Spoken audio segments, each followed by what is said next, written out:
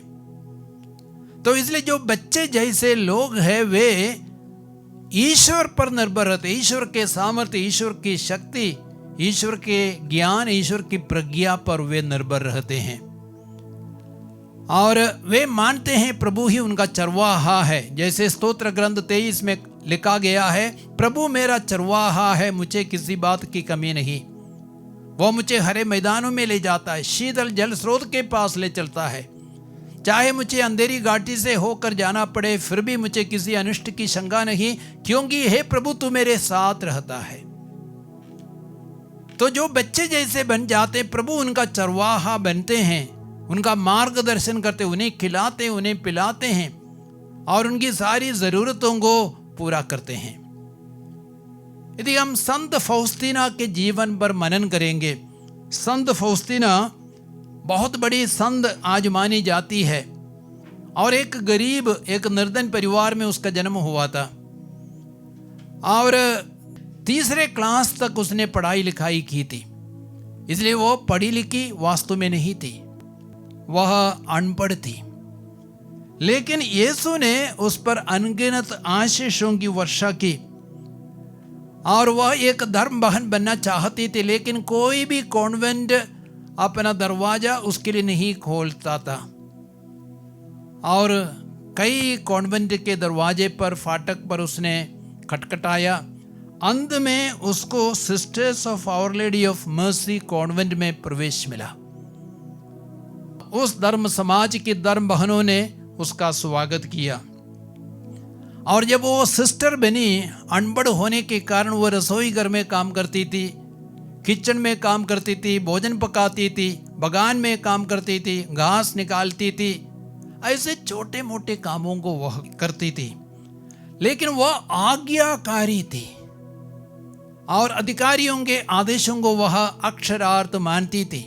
वह बहुत ही विनम्र थी और साथ ही साथ प्रार्थना में वह लगी रहती थी, प्रभु की भक्ति में अपना जीवन बिताती थी और इसलिए प्रभु उस पर बहुत प्रसन्न थे, बहुत खुश थी और उसको प्रभु ने असाधारण प्रकाशना दिए, रेवलेशंस दिए और यीशु ने अपने आप को उन्हें दिखाया।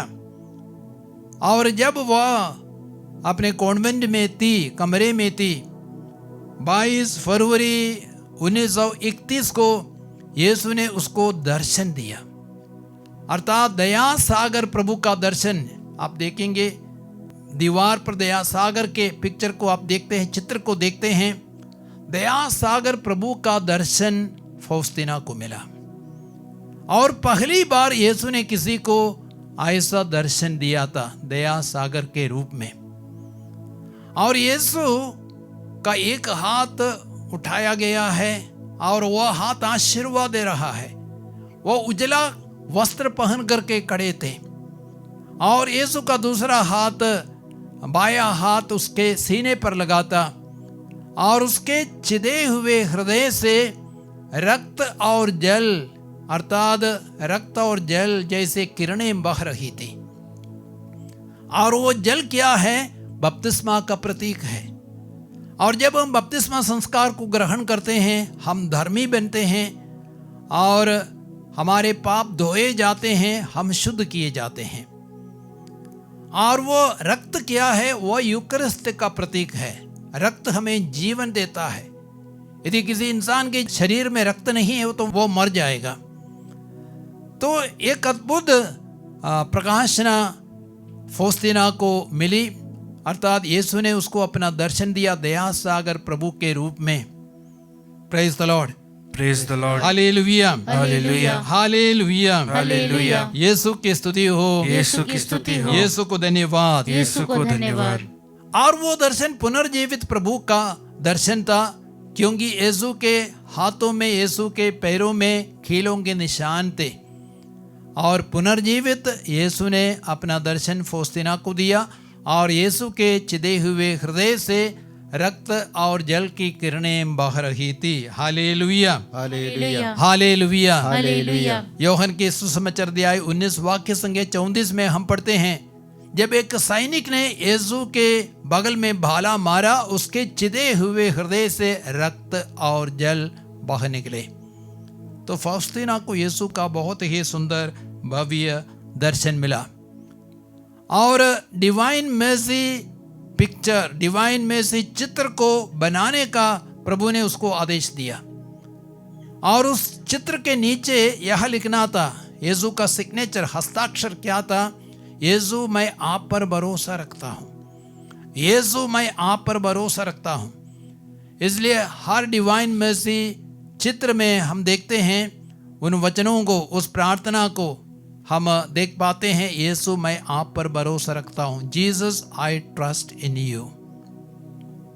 हालेलुया, हालेलुया, हालेलुया, हालेलुया, हालेलुया, हालेलुया। यीशु की स्तुति हो, यीशु की स्तुति हो, यीशु को धन्यवाद। यीशु को धन्यवाद। और उसके अलावा सितंबर 13 और 14 तारीख 1935 में यीशु ने पुनः उसको दर्शन दिया और यीशु ने इस बार उसको दिव्य दया की माला बिंदी सिखाई, जिसको हम करुणा रोजरी बोलते हैं। और सारे संसार के लिए ईश्वर की दया के लिए हम प्रार्थना करते हैं। और यह माला बिंदी प्रभु यीशु ने फौस्तीना को इसलिए दिया ताकि दया के लिए प्रार्थना करके करके ईश्वर का क्रोध शांत हो सके, पापी मानव के प्रति ईश्वर का जो क्रोध है वो शांत हो सके, और साथ ही साथ आत्माओं को मुक्ति मिले, अधिक से अधिक आत्माओं पर प्रभु दया करे, कठोर से कठोर पापियों पर प्रभु दया करे और उन्हें पापियों से मुक्ति मिले। और इसलिए प्रभु यीशु ने फौस्तीना को दया की माला बिंदी सिखाई। हालेलुया, हालेलुया, हालेलुया, हालेलुया, हालेलुया, हालेलुया, हालेलुया। हालेलुया। यीशु की स्तुति हो, यीशु की स्तुति हो, यीशु को धन्यवाद। यीशु को धन्यवाद। और प्रभु यीशु ने संत फौस्तीना को अपोस्टल ऑफ मर्सी के रूप में नियुक्त किया, अर्थात दया के प्रेरित के रूप में चुन लिया और उसको आदेश दिया कि सारे संसार में इस प्रार्थना की जाएगी। और प्रभु ने उसको सांत्वना दी कि सारे संसार में इस चित्र को आदर दिया जाएगा और माला बिंदी की जाएगी। और हमको मालूम है दिव्य दया का ये चित्र सारे संसार में फैल गया है और दिव्य दया की माला बिंदी सारे संसार में अनेकों भक्त लोग करते हैं। हालेलुया, हालेलुया, हालेलुया, हालेलुया। और आपको मालूम है कि संत पापा जॉन पॉल द्वितीय ने अप्रैल 30 तारीख 2000 में संत फौस्तीना को या फौस्तीना को संत घोषित किया। आज वह एक महान संत मानी जाती है और वह अनपढ़ थी और पढ़ी लिखी नहीं थी, बहुत ही सरल स्वभाव की थी।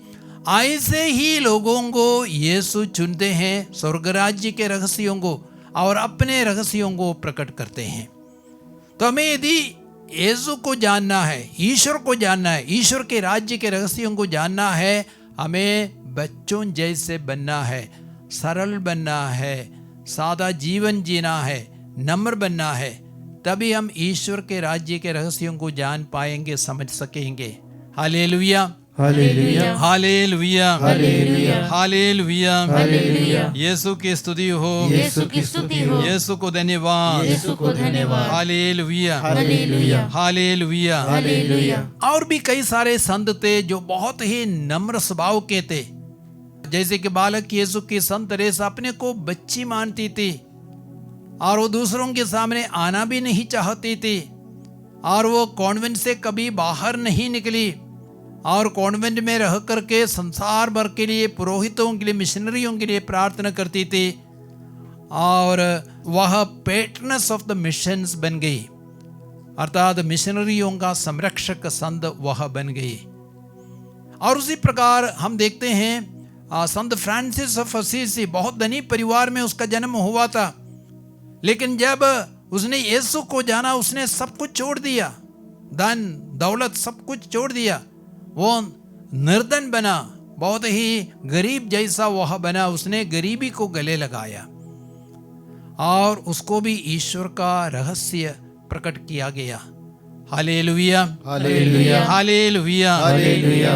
संत जुआन डिएगो के बारे में आपने सुना होगा, अर्थात गैडालूपे में माता मरियम ने जुआन डिएगो जैसे बहुत ही गरीब इंसान को दर्शन दिया। वो बच्चा जैसा था, वो भी अनपढ़ था, और आज गैडालूपे माता मरियम का सबसे बड़ा तीर्थ स्थान बन गया है, जहां लाखों लोग माता मरियम का दर्शन के लिए गैडालूपे जाते हैं। हालेलुया, हालेलुया, हालेलुया, हालेलुया। उसी प्रकार हम देखते हैं लूर्स में माता मरियम ने किसको दर्शन दिया? बर्नाडेट जैसे अनपढ़ लड़की को दर्शन दिया। फातिमा में माता मरियम ने किसको दर्शन दिया? छोटे छोटे बच्चों को दर्शन दिया, अर्थात लूसिया और फ्रांसिस्को और जसींदा जैसे जो भेड़ों को चरा रहे थे, ऐसे बच्चों को माता मरियम ने दर्शन दिया। तो ईश्वर को जानना हो, ईश्वर के राज्य के रहस्य को जानना हो, मां मरियम को भी जानना हो, तो हमें बच्चे जैसे बनना है और नम्र बनना है, छोटा बनना है। हालेलुया, हालेलुया, हालेलुया, हालेलुया। यीशु की स्तुति हो, यीशु की स्तुति हो, यीशु को धन्यवाद। यीशु को धन्यवाद। संत मत्ती के सुसमाचार अध्याय 18 वाक्य संख्या 3 में प्रभु यीशु कहते हैं, यदि तुम छोटे जैसे नहीं बनोगे, बालकों जैसे नहीं बनोगे, तो तुम स्वर्ग राज्य में प्रवेश नहीं कर सकोगे। तो स्वर्ग राज्य में प्रवेश करने के लिए भी हमें बालकों जैसे बनना है, छोटे बच्चे जैसे बनना है। ईश्वर के राज्य के रहस्य को जानना है तो हमें बच्चों जैसे बनना है, बालकों जैसे बनना है। और बालक निष्कलंक है और नम्र है, वे क्रोध नहीं रखते हैं, गुस्सा नहीं रखते हैं, जल्दी मेल मिलाप करते हैं। तो उनके स्वभाव को हमें अपनाना है स्वर्ग राज्य के रहस्यों को जानने के लिए, ईश्वर के राज्य के रहस्यों को जानने के लिए। और आप यह भी देखेंगे यूहन्ना के सुसमाचार अध्याय 3 वाक्य संख्या 3 से 6 तक में, निकोदेमुस यीशु के पास गए, और निकोदेमुस एक बहुत ज्ञानी पुरुष था, वह फरीसी था और इज़राइल का गुरु था, और साथ ही साथ यहूदी महासभा का एक सदस्य था, एक वीआईपी था, बहुत बड़ा व्यक्ति था। और वो रात को यीशु से मिलने के लिए जाता है, और यीशु ने उसे क्या कहा? यदि तुम दोबारा जन्म नहीं लोगे तो स्वर्ग राज्य नहीं देख पाओगे। यदि तुम दोबारा जन्म नहीं लोगे तो स्वर्ग राज्य देख नहीं पाओगे। दोबारा जन्म लेने का मतलब पवित्र आत्मा के माध्यम से हमें पवित्र होना है, शुद्ध होना है, निष्कलंक बनना है। इसलिए यीशु ने पुनः उससे कहा, यदि तुम जल से बपतिस्मा ग्रहण नहीं करोगे, पवित्र आत्मा से बपतिस्मा ग्रहण नहीं करोगे, तो तुम स्वर्ग राज्य को देख नहीं पाओगे। तो स्वर्ग राज्य को देखने के लिए जल और आत्मा से दोबारा जन्म लेना है। बपतिस्मा द्वारा, पवित्र आत्मा के सामर्थ्य के द्वारा हमें दोबारा जन्म लेना है, बच्चे जैसे बनना है। और पवित्र आत्मा के फल है, यदि आप गलातियों का पत्र पढ़ेंगे अध्याय 5 22 और 23, पवित्र आत्मा का फल है प्रेम, आनंद, शांति, सहनशीलता, मिलनसारी, दयालुता, ईमानदारी, सौम्यता और संयम। जब हम पवित्र आत्मा से दोबारा जन्म लेंगे तब पवित्र आत्मा के फल आहिस्ते आहिस्ते हमारे जीवन में प्रकट होंगे। स्वर्ग राज्य में प्रवेश करने के लिए हमें पवित्र आत्मा से भरना है और पवित्र आत्मा के फलों से भरना है। प्रेम, आनंद, शांति, सहनशीलता, मिलनसारी, दयालुता, ईमानदारी, सौम्यता और संयम से भरना है। जब ये सद्गुण हमारे जीवन में प्रकट होंगे, हम सच में संत जैसे बन जाते हैं और हम बच्चे जैसे बन जाते हैं। और एक दूसरा बिंदु मैं आपके सामने रखना चाहूंगा, और वो क्या है? विनम्रता का सबसे सुंदर आदर्श वो कौन है? विनम्रता का सबसे सुंदर आदर्श कौन है? यीशु स्वयं है। और एक और हम देखते हैं यीशु कितने महान थे। प्रकाशन ग्रंथ 19:16 में वचन कहता है कि वो राजाओं का राजा है, प्रभुओं का प्रभु है। इस संसार में जितने सारे राजा आए उन सबके ऊपर यीशु को अधिकार है। जितने सारे प्रभु सम्राट आए उन सबके ऊपर यीशु को अधिकार है। वो राजाओं का राजा है, प्रभुओं का प्रभु है। फिर भी यीशु सबसे विनम्र बने।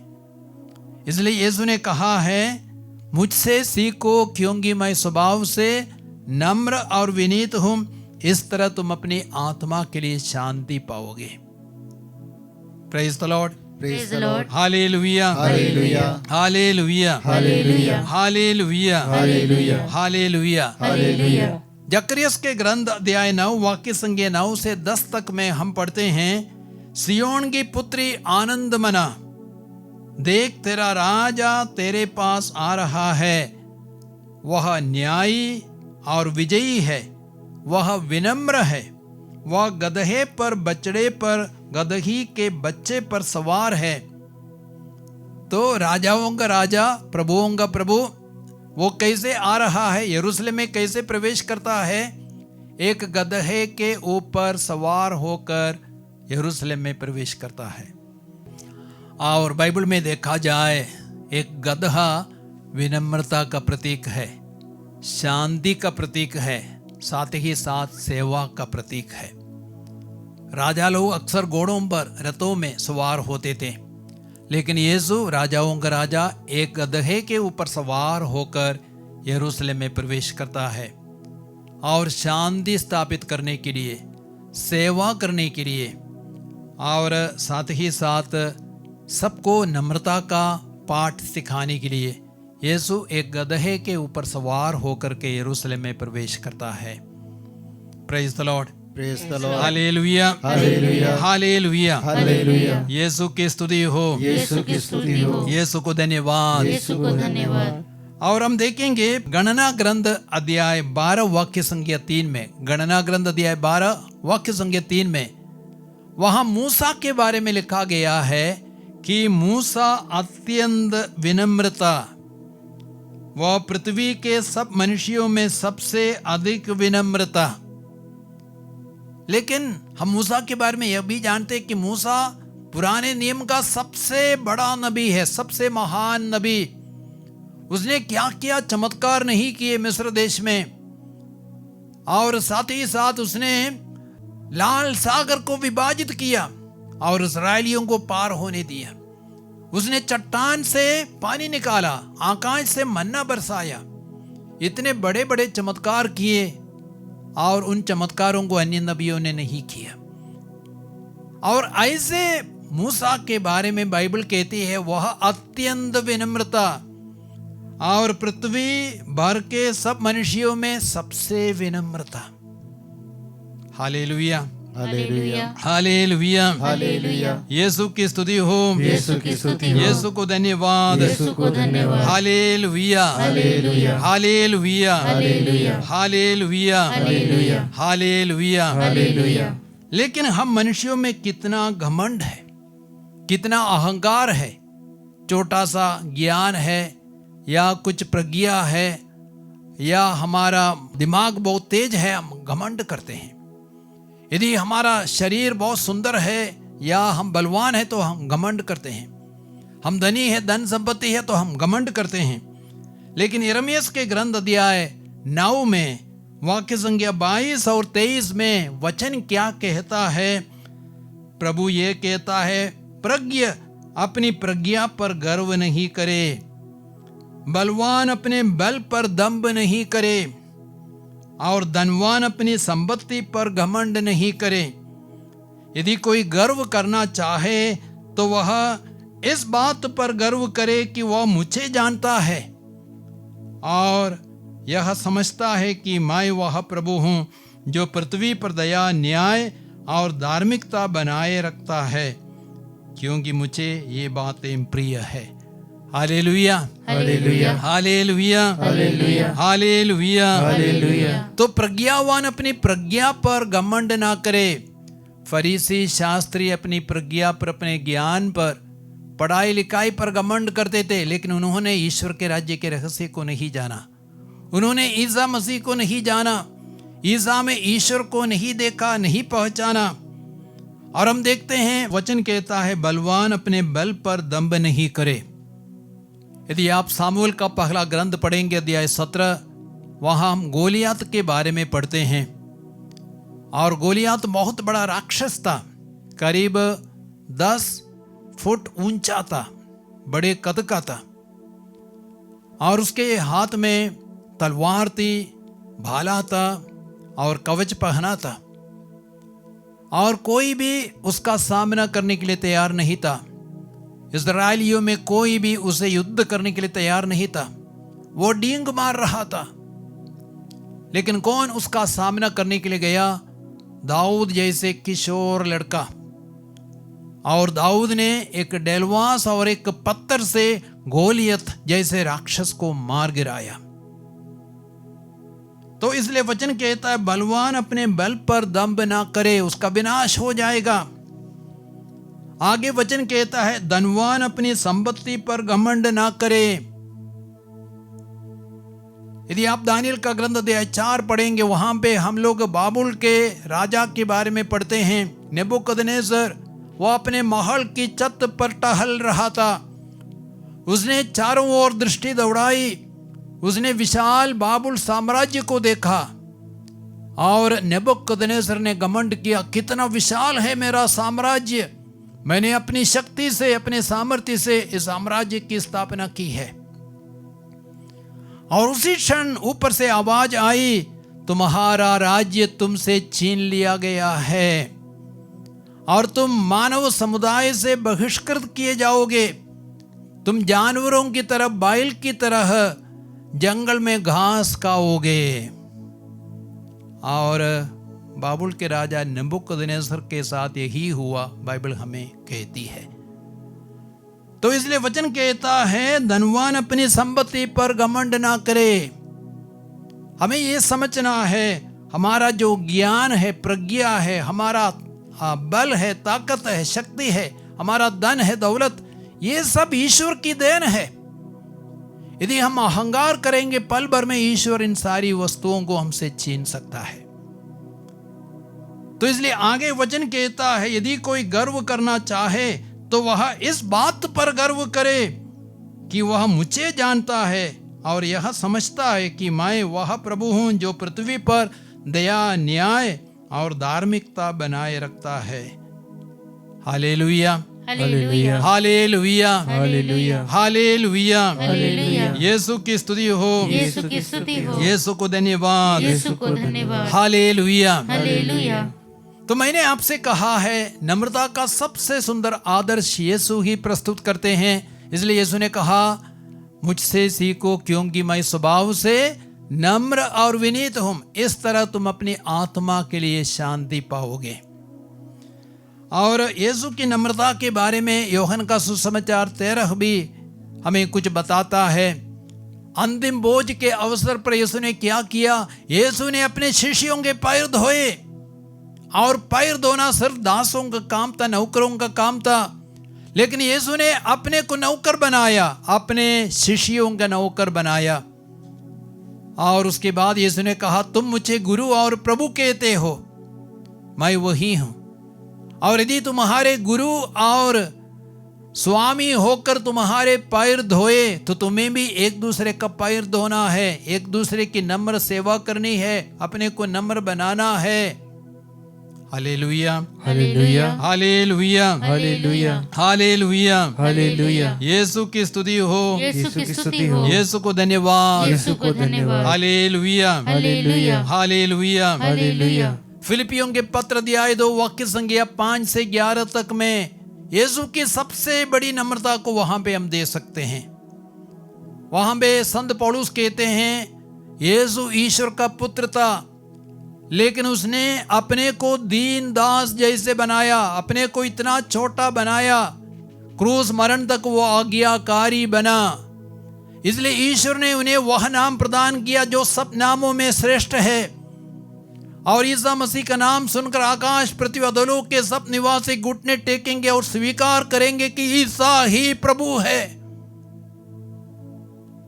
आज संसार में सबसे अधिक लोग यीशु को ही अपना गुरु और अपना प्रभु, अपना ईश्वर मानते हैं। हालेलुया, हालेलुया, हालेलुया, हालेलुया, हालेलुया। हालेलुया, जितने हम अपने को नम्र बनाएंगे उतना प्रभु हमें ऊंचा उठाएंगे, लेकिन जितने हम घमंड करेंगे उतने हमारा विनाश होगा, हम नीचे कर दिए जाएंगे।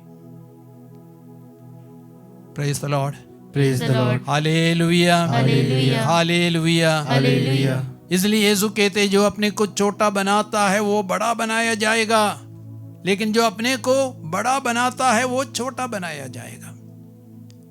तो आज हमें नम्र बनने के लिए प्रार्थना करनी है, ताकि हम स्वर्ग के राज्य के रहस्यों को जाने, पहचाने। और हम यह सुनते हैं कि नम्रता सब सद्गुणों की माँ है। Humility is the mother of all virtues. और घमंड सभी बुराइयों की जड़ है, सभी बुराइयों का प्रारंभ है। घमंड के कारण आदम और हेवा गिरे, पाप में गिरे, उन्होंने अदन वाटिका को खो दिया।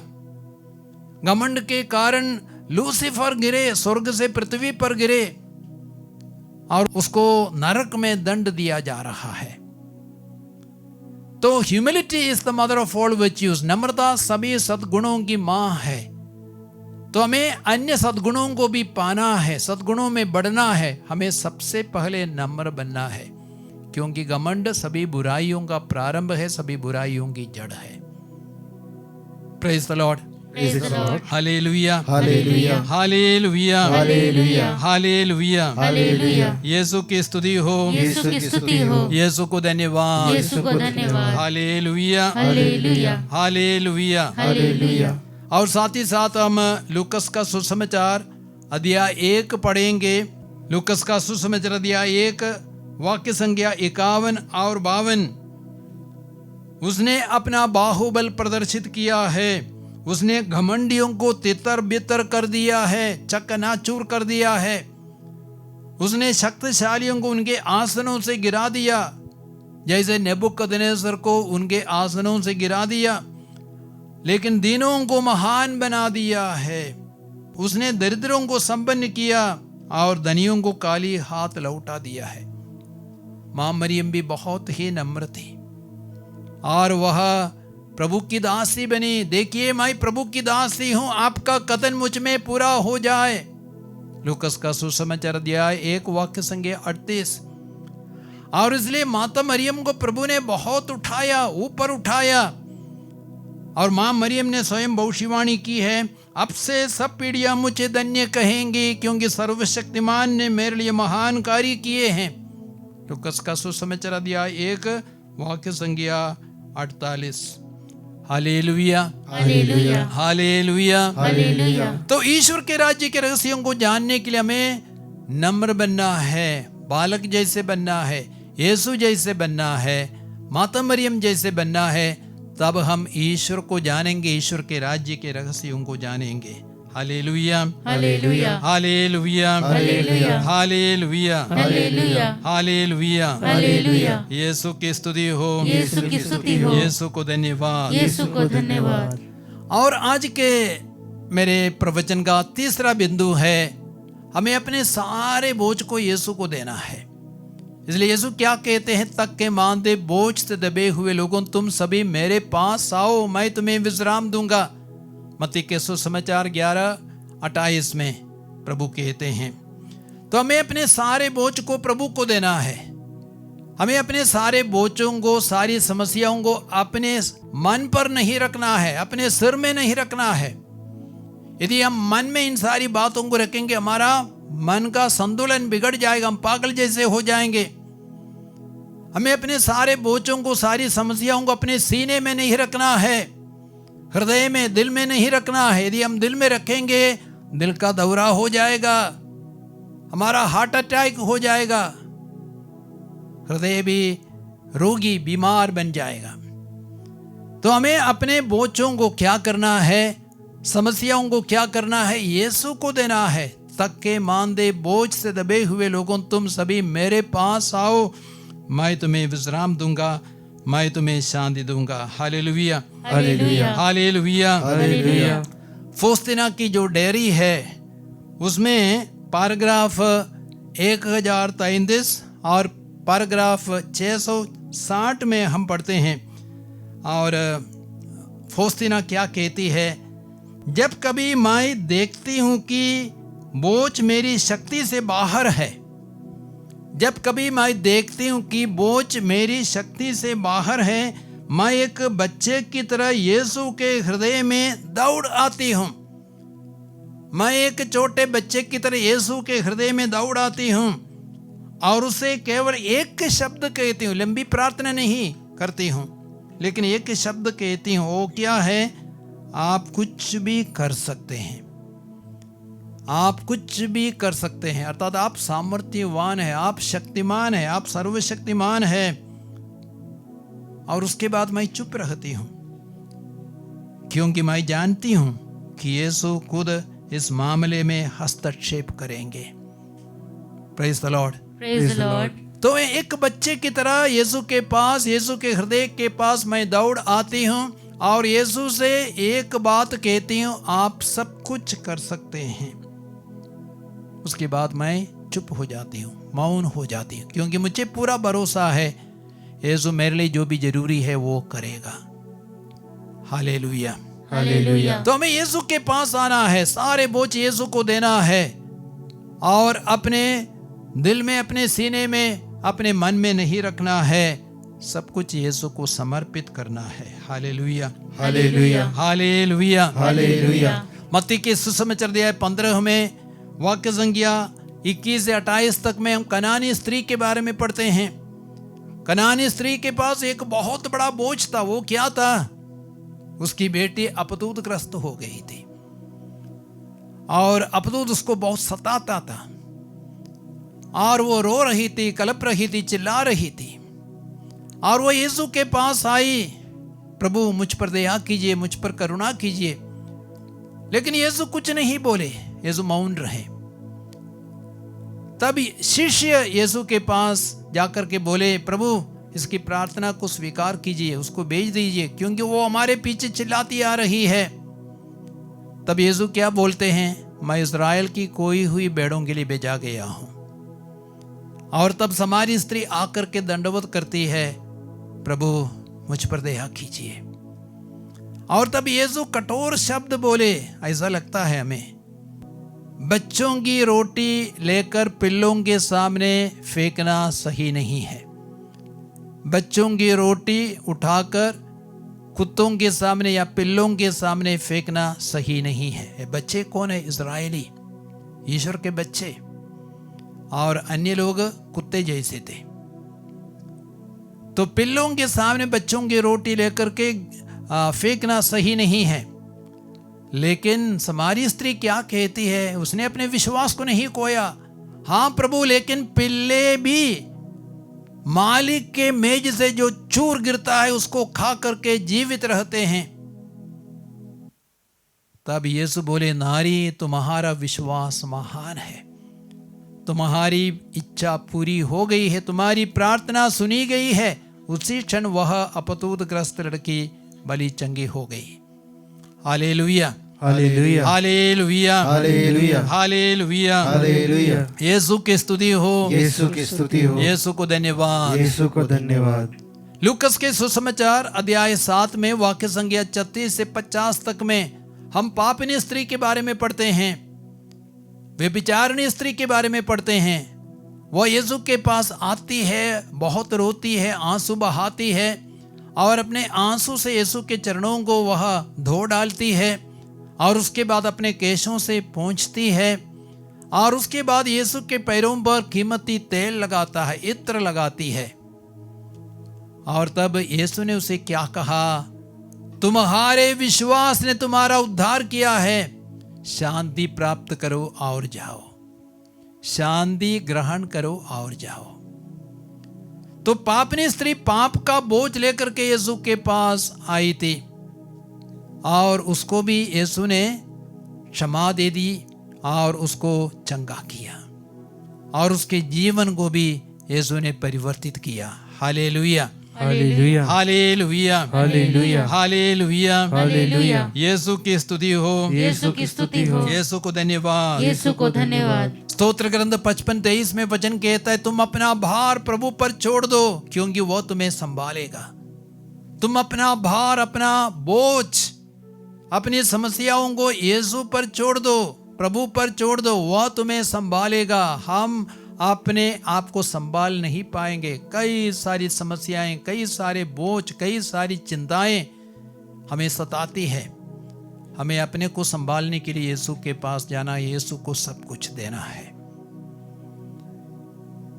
और पेतरुस का पहला पत्र अध्याय 5 वाक्य संख्या 7 में वहां पे संत पेतरुस क्या कहते हैं, आप अपनी सारी चिंताएं प्रभु को दे दे, प्रभु पर छोड़ दे, क्योंकि प्रभु तुम्हारी सुधि लेता है। आपकी सारी चिंताएं प्रभु पर छोड़ दे, प्रभु आपकी सुधि लेता है, आपको याद करता है। तो प्रभु हमारे लिए इंतजार कर रहा है। परम पवित्र संस्कार में प्रभु यीशु हमारे लिए इंतजार कर रहे हैं। हम अपने बोझ को लेकर उस प्रभु के पास आए। तो प्यारे भाइयों और बहनों, हमें ईश्वर के राज्य को जानने के लिए, ईश्वर के राज्य के रहस्यों को जानने के लिए हमें बच्चे जैसे बनना है, छोटा बनना है। और नम्रता का सबसे सुंदर आदर्श यीशु है। यीशु बच्चे जैसे थे और वो पिता के पास जाकर के वह रोज प्रार्थना करता था, अब्बा पिता बोल करके प्रार्थना करता था। यीशु पिता के सामने बिल्कुल बच्चे जैसे थे। और यीशु कितने नम्र थे। उस यीशु जैसे हमें बनना है। और अन्य संतों के समान, संत फौस्तीना के समान, और बालक यीशु के संत रेसा के समान, संत फ्रांसिस ऑफ असीसी के समान हमें बनना है। तब हम ईश्वर को, ईश्वर के राज्य के रहस्यों को जानेंगे। आइए हम थोड़ी देर मौन रहें। आपके जीवन में क्या क्या बोझ है, उन सारे बोझों से आप अवगत हो जाएं।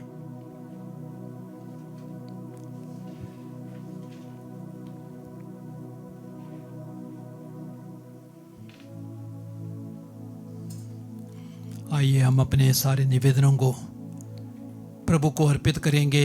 उन निवेदनों की पूर्ति के लिए हम प्रार्थना करेंगे। सबसे पहले प्रभु चाहते हैं हम बच्चे जैसे बने। स्वर्ग राज्य को जानने के लिए हम यीशु जैसे बने।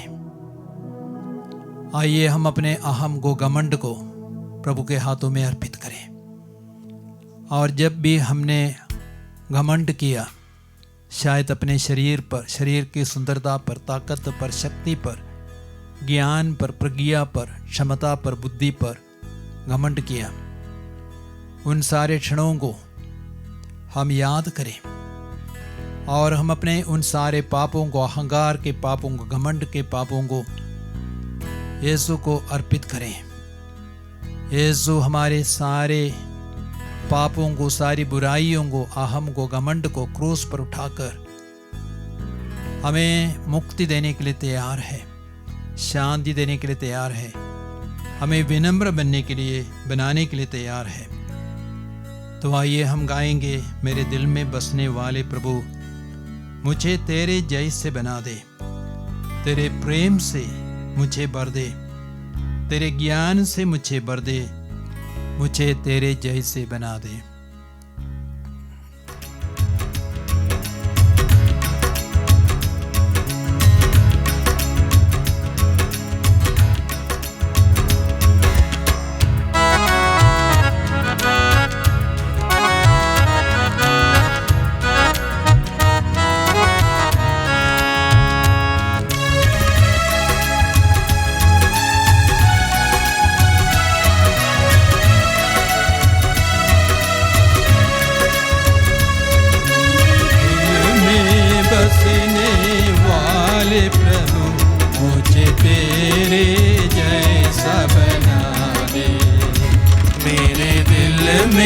बसने वाले प्रभु मुझे तेरे जैसा बना दे।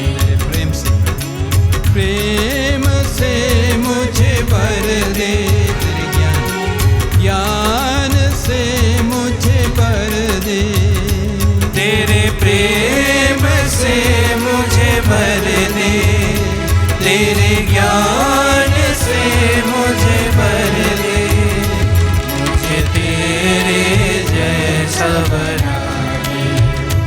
मुझे तेरे जैसा बना दे।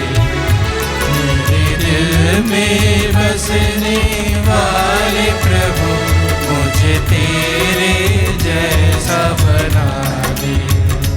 मेरे दिल में बसने वाले प्रभु मुझे तेरे जैसा बना दे। प्रभु यीशु जो राजाओं का राजा है, प्रभुओं का प्रभु है, सर्वशक्तिमान ईश्वर है, स्वर्ग और पृथ्वी का सृजनहार है, वह एक बालक बनकर इस संसार में आए और आज इस क्षण वह एक छोटी सी रोटी के रूप में हमारे बीच में मौजूद किया है। अपने सामर्थ्य और शक्ति, अपने महत्व, सब कुछ को एक छोटी सी रोटी में सीमित किया है। क्योंकि यीशु कितने नम्र थे, कितने दीन थे। उस यीशु जैसे बनने के लिए हम पुनः प्रार्थना करें।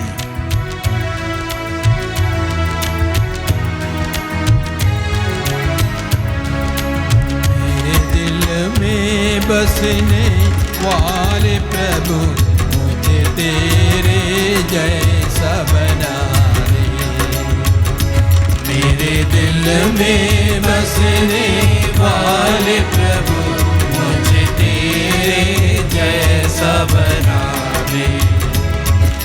तेरे प्रेम से मुझे भर दे, प्रेम से मुझे भर दे। तेरे ज्ञान से मुझे भर दे, तेरे ज्ञान से मुझे भर दे। मुझे तेरे जैसा बना दे। मुझे तेरे जैसा बना दे। मेरे दिल में बसने वाले प्रभु मुझे तेरे जैसा बना दे। मेरे दिल में बसने वाले प्रभु मुझे तेरे जैसा बना दे। मुझे तेरे जैसा बना दे। मुझे तेरे जैसा बना दे। आज प्रभु हमसे कहते हैं, तके मांदे बोझ से दबे हुए लोगों, तुम सभी मेरे पास आओ, मैं तुम्हें विश्राम दूंगा, मैं तुम्हें शांति दूंगा। हमें अपने बोझों को अपने दिल में नहीं रखना है, हृदय में नहीं रखना है, मन में नहीं रखना है। सारे बोझ प्रभु को अर्पित करना है। तुम अपना बोझ प्रभु पे डाल दो, क्योंकि वो तुम्हें प्यार करता है, वो तुम्हें संभालेगा। आओ हे बोझ से दबे लोगों, आओ मेरे द्वार में शांति मिलेगी, मिलेगा आनंद और प्यार।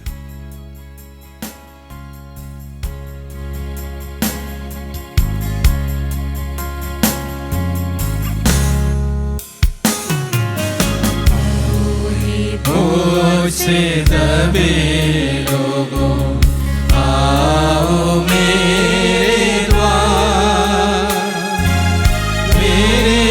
द्वार में शांति मिलेगी, मिलेगा आनंद और प्यार। बोझ से दबे लोगों, आओ मेरे द्वार में शांति मिलेगी, मिलेगा आनंद और प्यार। बोझ से दबे लोगों।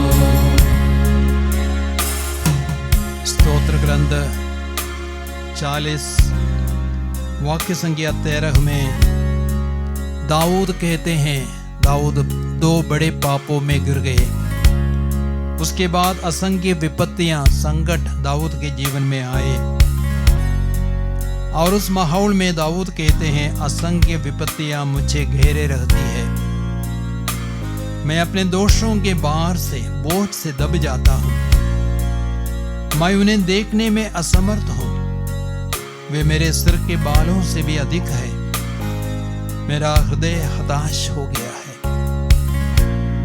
शायद मेरे पापों के कारण, विपत्तियों के कारण, दोषों के कारण मेरा भी हृदय हताश हो गया, आपका हृदय हताश हो गया। सारी निराशा को और सारे नकारात्मक चिंताओं को हम प्रभु को अर्पित करें, प्रभु को दे दें।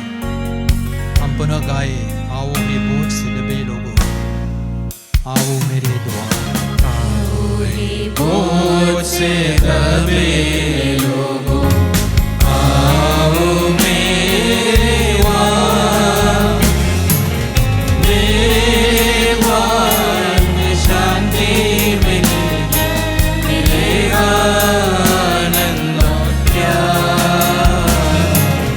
आओ हे बोझ से दबे लोगों।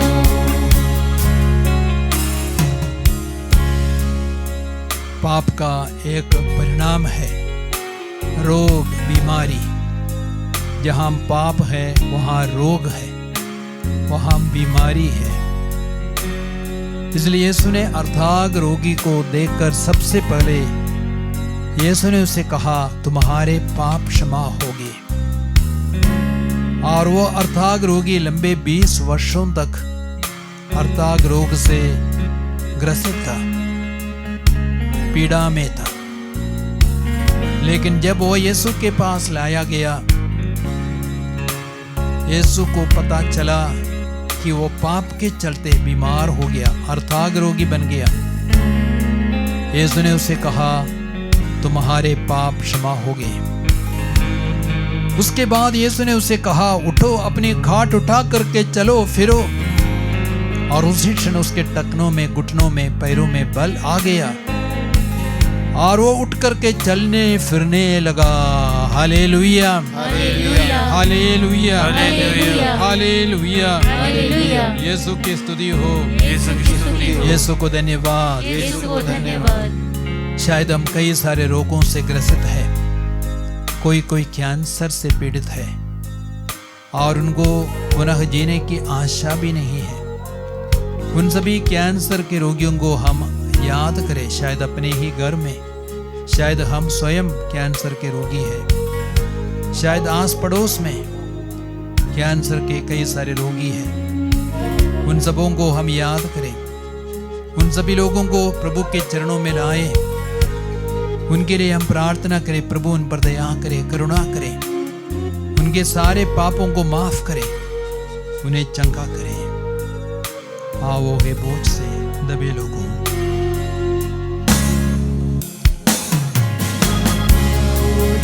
बोझ से दबे लोगों, आओ मेरे द्वार, मेरे द्वार में शांति मिलेगी, मिलेगा आनंद और प्यार।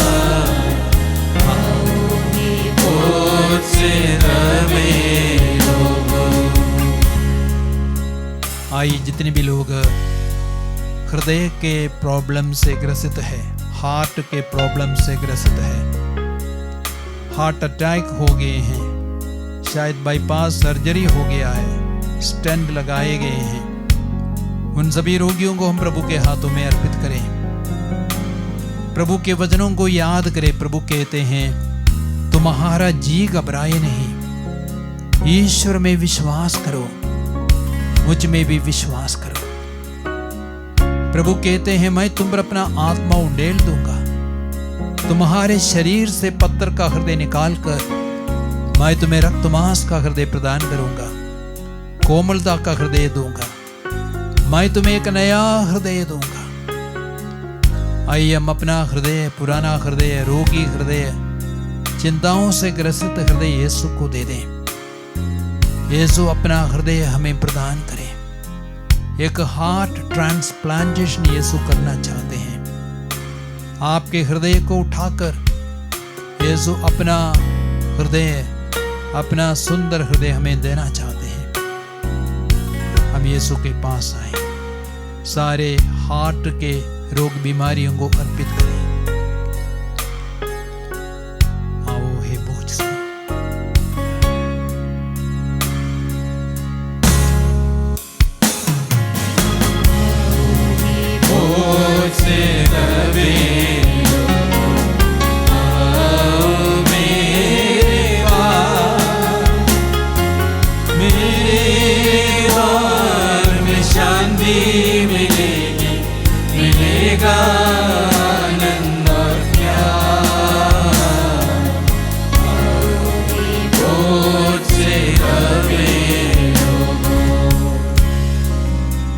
आइए अन्य सभी प्रकार के रोगियों को हम प्रभु के हाथों में अर्पित करें। मार्कुस के सुसमाचार अध्याय 1 में प्रभु का वचन कहता है, संध्या समय सूरज डूबने के बाद लोग सभी रोगियों और अपदूत ग्रस्तों को ईसा के पास ले आए। ईसा ने नाना प्रकार की बीमारियों से पीड़ित बहुत से रोगियों को चंगा किया और बहुत से अपदूतों को निकाला। इस वचन को मेरे पीछे दोहराएंगे। ईसा ने नाना प्रकार की बीमारियों से पीड़ित बहुत से रोगियों को चंगा किया और बहुत से अपदूतों को निकाला। ईसा ने नाना प्रकार की बीमारियों से पीड़ित बहुत से रोगियों को चंगा किया और बहुत से अपदूतों को निकाला। हालेलुया, हालेलुया, हालेलुया। यीशु की स्तुति हो, यीशु को धन्यवाद। हम नाना प्रकार के रोगों को प्रभु के हाथों में अर्पित करते। किसी को मिर्गी का रोग है और किसी की दृष्टि अच्छी नहीं है, कोई अंधे जैसे हो गए हैं, किसी के कान बहरे हैं। उन सभी रोगियों को भी हम प्रभु के हाथों में अर्पित करें। जिनके पैरों में बल नहीं है उन सबों को अर्पित करें।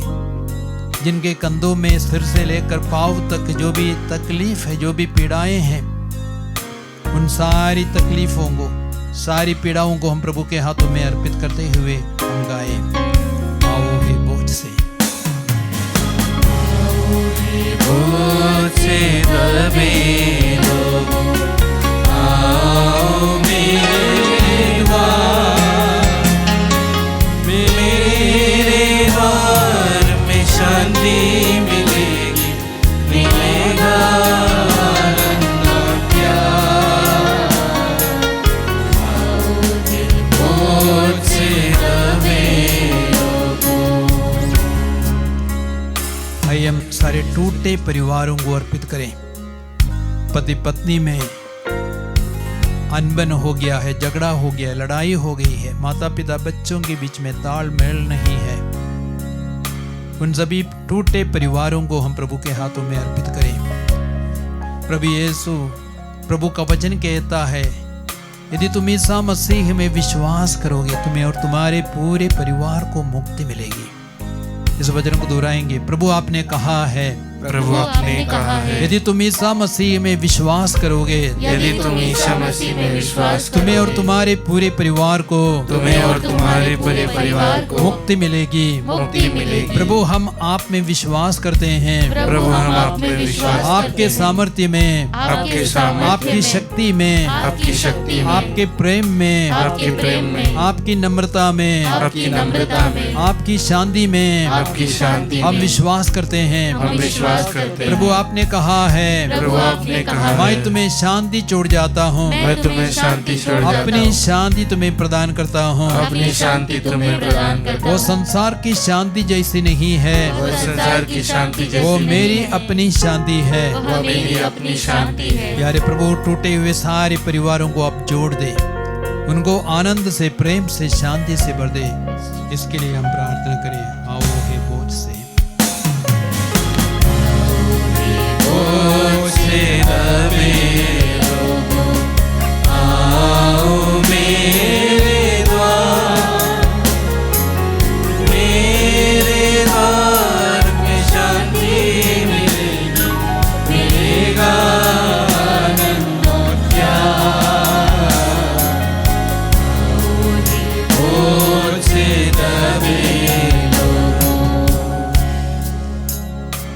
हम सभी बच्चों को प्रभु के हाथों में अर्पित करें, सभी युवक युवतियों को अर्पित करें जिन्हें परीक्षा का सामना करना है, परीक्षा देना है, परीक्षा लिखना है।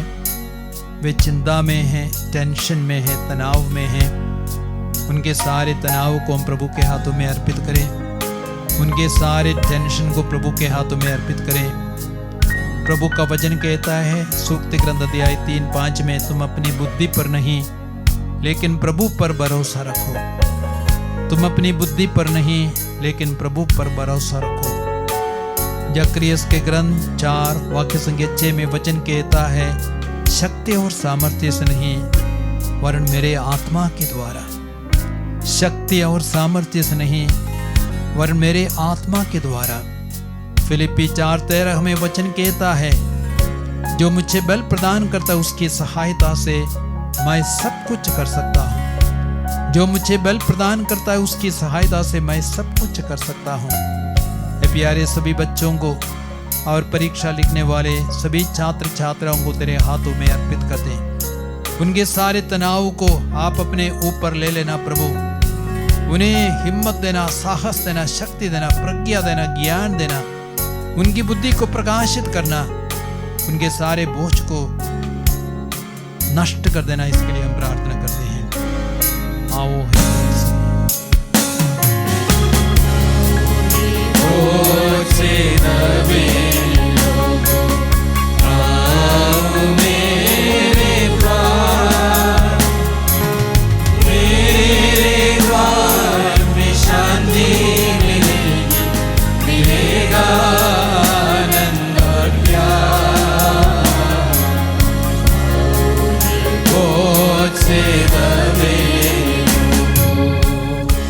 आइए हम सारी समस्याओं को, सारे बोझों को, सारी चिंताओं को, सारे रोग बीमारियों को प्रभु के हाथों में अर्पित करें और दोनों हाथ ऊपर उठाते हुए हम प्रभु की स्तुति प्रशंसा करेंगे।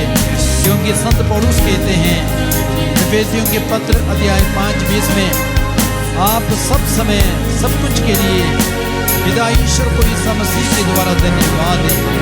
हालेलुया हालेलुया हालेलुया हालेलुया हालेलुया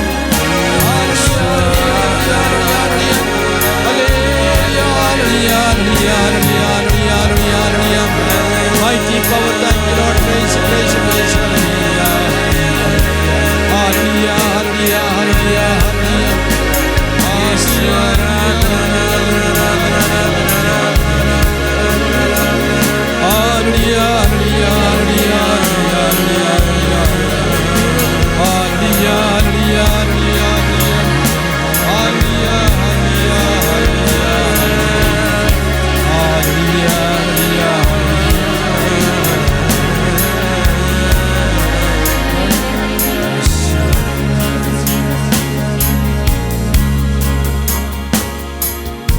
प्यारे पिता ईश्वर, सब प्रकार की समस्याओं को हम तेरे हाथों में अर्पित करते हैं।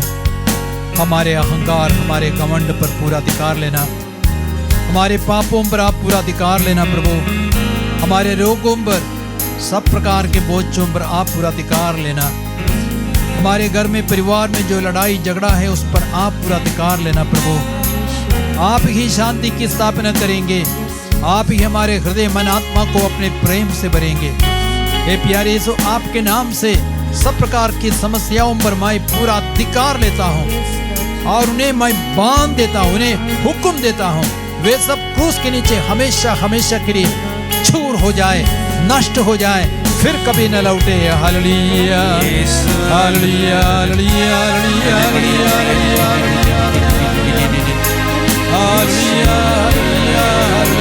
हालेलुया हालेलुया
संस्कार को दंडवत बारंबार हो। इस महान संस्कार को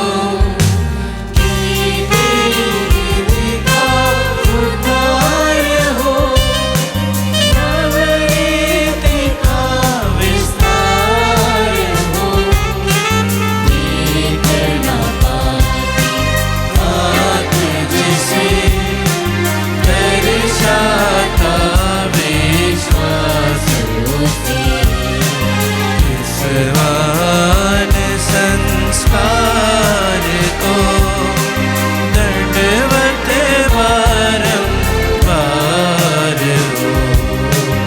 इस महान संस्कार को पिता और पुत्र ईश्वर को महिमा गान निरंतर हो।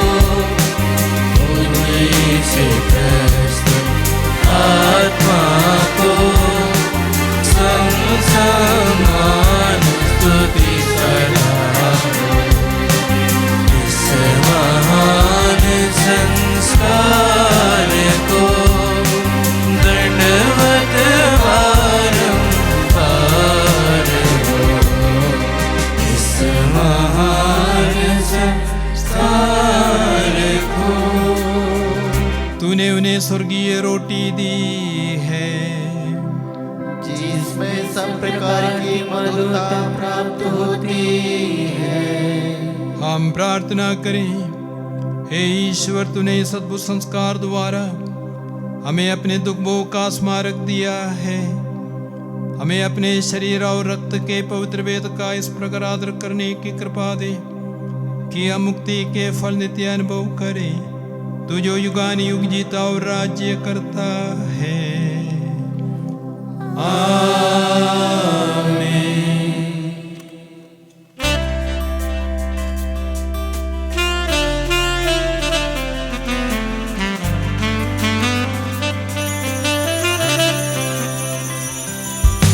श्री यीशु भगवान की जय जयकार। श्री यीशु भगवान की जय जयकार। मंगलमय शुभ नाम जग का केवट